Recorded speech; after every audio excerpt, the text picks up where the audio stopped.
Hi, this is John. Welcome back.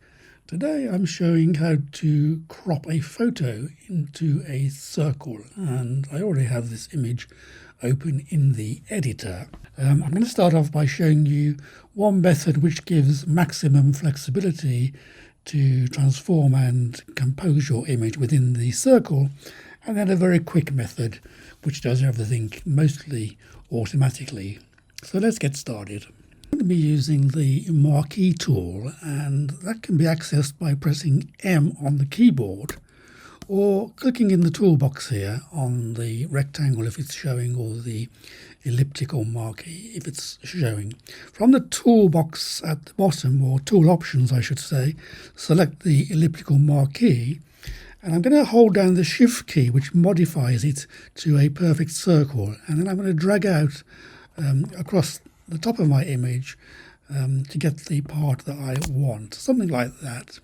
Then go in top right, click on the layer mask, and that places the selection onto a transparent background. I'm going to unlink the mask and the image by clicking on this link icon between the two in the layers panel. Now if I double click on the image to select it and choose the move tool, I get this bounding box, and I can start to recompose or move it around within the circle. So something like that I think is working well. I'm going to zoom out so that we can see the handles better, and you can see if I drag these around, I can change the composition. Drag the bottom ones, move it more central, and I think something like that looks pretty good. So I'm going to click the check mark to commit that, and click on the hand tool to remove the bounding box and everything else. And there's our image.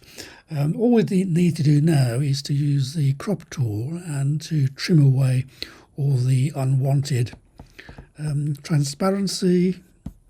Something like this will do. Move it the left in,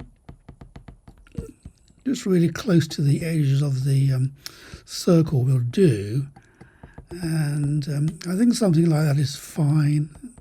And all we need to do now is to save it. So commit that again, and we're going to save this as a PNG24, which is the type of file which preserves transparency. And we access this by going to the menu File and Save for Web. And you can see, well, I already have PNG24 selected from the drop-down menu. We don't want to choose JPEG because that will just combine the image into a flattened image with a white background. So PN24 is the one to go for, and I'm going to click on Save and save that to my computer. I've already saved it, and so I'm going to just click on cancel for the purpose of this exercise. I think you get the idea. But what I'm going to do is I'm going to undo that crop. This is because I want to extend the left-hand edge so that there's an uneven space, which means when I upload it to a web page or social media, it won't be right up against the left-hand edge of the web page. It'll be indented. So I'm going to click the check mark to commit that, and I'll resave it as PNG24. So let's have a look how it will look on web pages. The transparency will blend into the background of each page. So as you can see, the transparency blends in with any web page background, and just the circle crop is showing on top of the background of the page. These are a few Flickr pages. I started with Google, and you can see the indent from the left-hand page. We could also use the circle crops to form a photo book page. Let's continue with the second method that I promised to show you, and for this I'm going to be using the cookie cutter, which is nested with the crop tool. So if I select the crop tool, it's this little one to the right of the crop cookie cutter tool, and you can access all these in the tool options by pressing the C key as well as clicking on the icons. I'm going to use the shapes drop down menu, and I've got this one set to a hexagon for the purpose of this demo.